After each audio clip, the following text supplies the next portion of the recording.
தற்போதைய அண்மை செய்தியை பார்த்துக் கொண்டிருக்கிறோம். பல்வேறு கோரிக்கைகளை வலியுறுத்தி போராட்டத்தில் ஈடுபட்ட மாற்றுத்திறனாளிகள் குண்டுக்கட்டாக கைது செய்யப்பட்டுள்ளனர். தற்போது கிடைத்துள்ள அண்மை செய்தியாக இதனை நாம் பார்த்துக் கொண்டிருக்கிறோம்.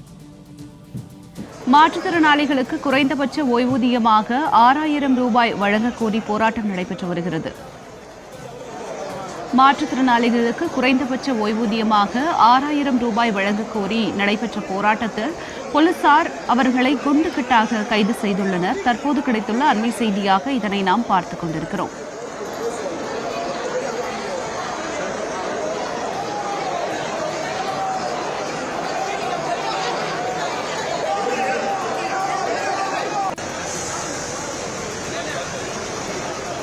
மாற்றுத்திறனாளிகளை கைது செய்ததால் அப்பகுதியில் பெரும் பரபரப்பு ஏற்பட்டுள்ளது.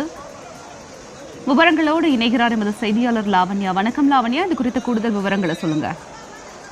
வணக்கம் ஜனனி. இன்று தமிழ்நாடு அனைத்து வகை மாற்றுத்திறனாளிகள் பாதுகாப்போர் உரிமைகளுக்கான சங்கத்தினர் இன்று கோட்டை முற்றுகை போராட்டத்தில் ஈடுபடுவதாக அறிவித்திருந்த நிலையில் சென்னையை நோக்கி படையெடுத்தனர்.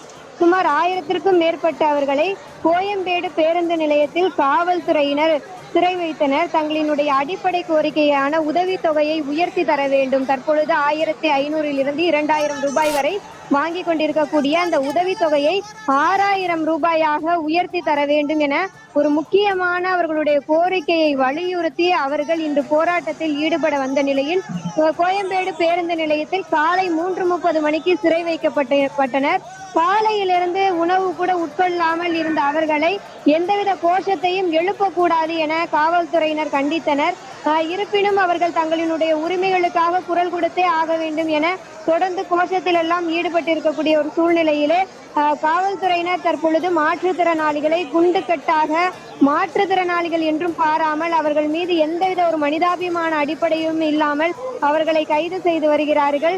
தொடர்ந்து திமுக அரசு ஒழிக, ஸ்டாலின் அரசு ஒழிக என அவர்கள் கோஷம் எழுப்பிக் கொண்டே இருக்கக்கூடிய ஒரு சூழ்நிலையில் ஒவ்வொரு மாற்றுத்திறனாளியையுமே குண்டுக்கட்டாக வற்புறுத்தி அவர்கள் கைது செய்து வருகிறார்கள். தற்பொழுது அவர் கைது செய்யப்பட்டு கோயம்பேடு பகுதியில் இருக்கக்கூடிய சமுதாய நலக்கூடத்தில் அடைத்து வைக்க அழைத்து செல்லப்படுவதாக ஒரு தகவல் வெளியாகி இருக்கிறது. இருப்பினும் எந்த சமுதாய நலக்கூடத்திற்கு அழைத்து செல்கிறார்கள் என்ற ஒரு உண்மையான தகவல் வெளியாகவில்லை. ஏனென்று கேட்டால் காவல்துறை ஒரு மிகப்பெரிய ஒரு அத்துமீறலில் ஈடுபட்டு கொண்டிருக்கிறது என்று கூறலாம்.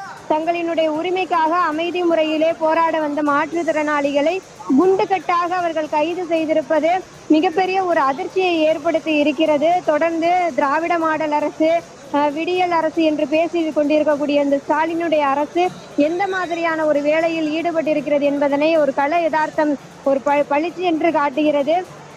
ஏனென்று கேட்டால் சென்னை மட்டுமல்ல, தமிழகத்தினுடைய பல்வேறு பகுதிகளில், அதாவது தர்மபுரி, கிருஷ்ணகிரி, விழுப்புரம், திருவாரூர், தஞ்சை என பல்வேறு பகுதிகளில் இருந்து மாற்றுத்திறனாளிகள் இன்று போராட்டத்தில் கலந்து கொள்ள படையெடுத்தனர். இருப்பினும் அவர்கள் அந்தந்த மாவட்டத்திலேயே சிறைபிடிக்கப்பட்டிருக்கிறார்கள். மேலும் சிறைபிடிக்கப்பட்ட அந்த மாற்றுத்திறனாளிகளை ஊரில் இருந்து சற்று தள்ளி ஒரு காட்டு பகுதியில் இறக்கிவிட்டு காவல்துறை சென்ற சம்பவங்கள் எல்லாம் மிகப்பெரிய ஒரு அதிர்ச்சியை ஏற்படுத்தி இருக்கிறது.